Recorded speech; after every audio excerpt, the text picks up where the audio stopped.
خدیجہ کون ہے؟ ان کی شادی حضور کے ساتھ ہوئی ہے. وہ خود بیان کرتی ہیں، شیخ محقق نے لکھا ہے، سیدہ خدیجہ بیان کرتی ہے کعبے میں میلہ لگتا تھا، ایک سال میں ایک بار میلہ لگتا تھا جس میں صرف عورتیں ہوا کرتی تھی، اس میں کوئی مرد نہیں ہوتا تھا. فرماتی وہاں پہ میں ایک بار میلے میں تھی تو فرماتی میں نے دیکھا کہ وہاں پر میلے میں ایک آدمی آنے لگا. وہ آدمی تھا پرانے کپڑے پہنے ہوئے تھا، پھٹے پرانے، اس کے ہاتھ میں ایک پرانی کتاب تھی. وہ جب عورتوں میں آنے لگا تو عورتوں نے اس کی مخالفت کی اور احتجاج کیا، تو مرد ہو کے عورتوں میں کیوں آتا ہے؟ مگر اس نے ایک نہیں مانی، دھکے کھاتے کھاتے کعبے کے قریب گیا اور اپنی کتاب کھولی اور کتاب کھول کے بولا کہ تم مجھے دھکے دے رہی ہو، میں تمہیں خوشخبری سنانے آیا ہوں. عورتیں بولی کیا خوشخبری؟ کہ اگر میرا علم صحیح ہے تو کچھ دنوں کے بعد کعبے کے قریب میں اللہ کا حبیب تشریف لائے گا، اور اگر میرا علم صحیح ہے تو تم میں سے ایک عورت یہاں موجود ہے جو ان کی بیوی بنے گی. خدیجہ کہتی ہیں اور عورتوں نے تو دھکے دیے تھے مگر میں نے اسے نذرانہ دے دیا. ذرا بھائی اس کا آواز تھوڑا ٹھیک کریں، اس کا ای کو کم کر کے بیس بھی تھوڑا سا کم کر کے ٹریبل بڑھائیں. آپ ذرا زور سے بولیں سبحان اللہ. ٹریبل بڑھائیں، آواز صاف کریں.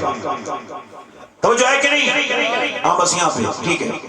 توجہ ہے کہ نہیں؟ سیدہ خدیجہ کہتی ہیں اور انہوں نے تو تکلیف دی تھی مگر فرماتی ہیں میں نے جو ہے نا، میں نے اسے تکلیف نہیں دی، میں نے اسے جو ہے نا نذرانہ دے دیا ادب کے ساتھ. اور کہتی ہیں پھر میں نے کعبے کی طرف اپنی جھولی پھیلائی اور جھولی پھیلانے کے بعد کہا اے کعبے کے مالک، اگر تیرا حبیب اسی کعبے میں آنے والا ہے تو اس کی محبت خدیجہ کی جھولی میں ڈال دے. پہلے لوگ کعبے پہ جاتے تھے تو دعائیں کرتے تھے، پہلے جاتے تھے تو ڈرتے تھے اللہ سے، پوری زندگی دعائیں کرتے تھے. کیا نیت کرتے تھے؟ منہ میرا کعبہ شریف کی طرف کو 25 سال 50 سال کہتا رہا انسان، مگر جب سامنے کعبہ آیا، کعبے پہ پڑی جب پہلی نظر کیا چیز ہے دنیا بھول گیا. انسان کو اپنی خطائیں یاد آ گئیں، اپنی لغزشیں یاد آ گئیں، اپنی راتوں کی کوتاہیاں یاد آ گئیں. وہ پھوٹ پھوٹ کے روتا تھا. جب میرے شیخ محی الدین عبد القادر جیلانی مکے میں چلتے تھے، آپ کے مرید فرماتے ہیں غوث العظم کبھی کبھی چلتے چلتے نیچے سے کنکڑی اٹھاتے تھے اور اس کو چوم لیتے تھے. ہم نے پوچھا حضور یہ چلتے چلتے آپ یہاں کے مکے کی کنکڑی کیوں چومتے ہیں؟ آپ فرماتے تھے آنکھوں میں آنسو لا کر میرے نانا 53 سال مکے کی زمین پہ چلے ہیں، کیا پتا کون سی کنکر پر میرے نانا کا پاؤں لگ گیا ہو، اس وجہ سے میں اسے چومتا ہوں. میاں آج کل آپ دیکھیں کعبے میں انسان بعد میں طواف کرتا ہے، عمرہ بعد میں کرتا ہے، پہلے سیلفی لیتا ہے، پہلے تصویر بناتا ہے، پہلے تصویریں بناتا ہے. میں نے دیکھا ہے لوگوں کو، امام حسن اور حسین کو ماننے والوں، انہوں نے 25 حج کیے ہیں پیدل دونوں بھائیوں نے، مگر کبھی سواری پہ نہیں بیٹھے. یہ کہنا آسان ہے، کرنا بہت مشکل ہے. میں نے دیکھا بڑے بڑے متقیوں کو بسوں میں بیٹھتے ہوئے وہاں پہ.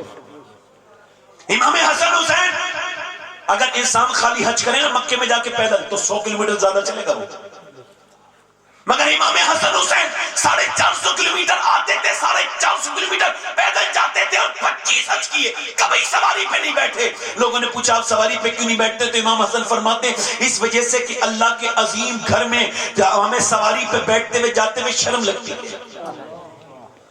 امام زین العابدین جب جاتے تھے تو کون زین العابدین جس کے بارے میں حضور نے فرمایا قیامت کے دن جب اللہ فرمائے گا جنہوں نے خوبصورت عبادت کی ہے وہ کھڑا ہو جائیں، فرماتے میرا زین العابدین کھڑا ہو جائے گا. کون زین العابدین؟ زین العابدین سے لوگ کہتے تھے پڑھیے تلبیہ، پڑھیے لبیک اللہم لبیک لبیک لا شریک لک لبیک. آپ پڑھیے لبیک تو آپ کہتے تھے میں لبیک نہیں پڑھوں گا، لبیک کا مطلب ہوتا ہے اے اللہ میں حاضر ہوں. فرماتے اگر میں یہ کہوں اے اللہ میں حاضر ہوں اور کعبے سے آواز آ جائے کہ میں تیری حاضری قبول نہیں کرتا تو کیا ہوگا؟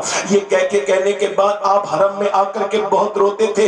امام زین العابدین ڈر کے مارے نہیں کہتے تھے، آپ وہ تو ڈر کے مارے یہ نہیں کہتے تھے لبیک. اب تم یہاں سیلفیاں لے رہے ہیں. کعبے کی بات تو کعبے کی بات غور کرو، کعبہ ادب کی جگہ ہے، مگر میں نے مدینے میں دیکھا حضور کے مواجع شریف پر ایسے سیلفیاں لیتے ہیں.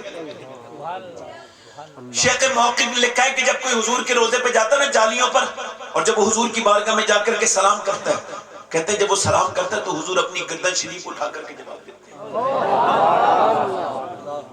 اب حضور جواب دے رہے ہوں گے اور آپ سیلفی لے رہے ہوں گے. اعلیٰ حضرت گزر کے جانا ہے مدینے میں، کتے نے پونچھ ہلا کے کچھ کھانے کو مانگا، اعلیٰ حضرت نے کچھ خرید کے دے دیا، عشق سے کہتے ہیں، کچھ دے دیا خرید کر کے۔ اور پھر علامہ ضیاء الدین مدنی کہتے ہیں پھر اعلیٰ حضرت رونے لگے، کہتے ہیں جب روئے تو میں نے کہا حضور کیوں روتے ہیں؟ تو آپ نے اپنی نعت کا یہ مقطع کہا، پارے دل بھی نہ نکلا دل سے تحفے میں رضا، ان سگانے کو سے اتنی جان پیاری واہ واہ۔ کہتے ہیں یار ضیاء الدین یہ کوئی ہندوستان کا کتا نہیں تھا، یہ مدینے کا کتا تھا، اس کا حق یہ نہیں تھا جو میں نے اسے دے دیا، اس کا حق تو یہ تھا کہ میں اپنے کلیجے کو پھاڑتا، اپنے دل کو نکالتا اور کتے کے سامنے پیش کر دیتا، میری جانی تو چلی جاتی مگر مدینے کے کتے کا حق ادا ہو جاتا۔ پارے دل بھی نہ نکلا دل سے تحفے میں رضا، ان سگانے کو سے اتنی جان پیاری واہ واہ۔ کہتے ہیں مگر تو نے یہ کیا کیا؟ کہیں فرماتے ہیں خوف ہے سمے خراشی سگے طیبہ کا، ورنہ کیا آتا نہیں نالو فغا ہم کو۔ فرماتے احمد رضا میں زور سے رو سکتا ہوں، لوگوں سے کہتے ہیں میں زور سے رو سکتا ہوں، آوازیں نکال نکال کے، میرا دل بھی چاہتا ہے آوازیں نکال کے رہوں، مگر مجھے خوف ہے کہیں مدینے کے کتوں کے کان نہ چھل جائے میری آواز سے، اس وجہ سے میں روتا نہیں، ورنہ کیا آتا نہیں نالا فغا ہم کو۔ حضرت جنید بغدادی مدینے میں جاتے تھے تو مدینے میں حضور کی بارگاہ میں جب پہلی مرتبہ گئے، جب چالی مبارک پر کھڑے ہوئے تو میاں 10-15 سیکنڈ کے بعد باہر آ گئے۔ لوگوں نے کہا ہم سمجھتے تھے بہت دیر تک آپ روئیں گے، جنم کے پچھلے ملے تھے آپ تو بہت روئیں گے، مگر آپ یہ آ کیسے گئے 10-15 منٹ میں باہر؟ آپ فرمانے لگے میں حضور کی بارگاہ کا ادب جانتا ہوں، میری نظر میں حضور کی بارگاہ میں سانس لینا بھی بے ادبی ہے، جب تک میرا سانس رکا رہا تب تک میں حاضری کرتا رہا، اور جب سانس آنے لگا تو میں نے سانس لینا بھی بے ادبی سمجھا، میں باہر کو آ گیا۔ اللہ اکبر، مدینے میں اللہ اکبر، میرا امام کہتا ہے حرم کی زمین اور قدم رکھ کے چلنا، ارے سر کا موقع ہے او جانے والے، مدینے میں جا کے تو یہ کہنا چاہیے تھا کہ مجرم بلائے آتے ہیں، جاؤ کا ہے گواہ، پھر ردھو کب یہ شان کریموں کے گھر کی ہے، آسی بھی ہے چہیتے یہ طیبہ ہے زاہدو، مکہ نہیں تمیز یہاں خیر و شر کی ہے، اور مجرم بلائے آتے ہیں، جاؤ کا ہے گواہ،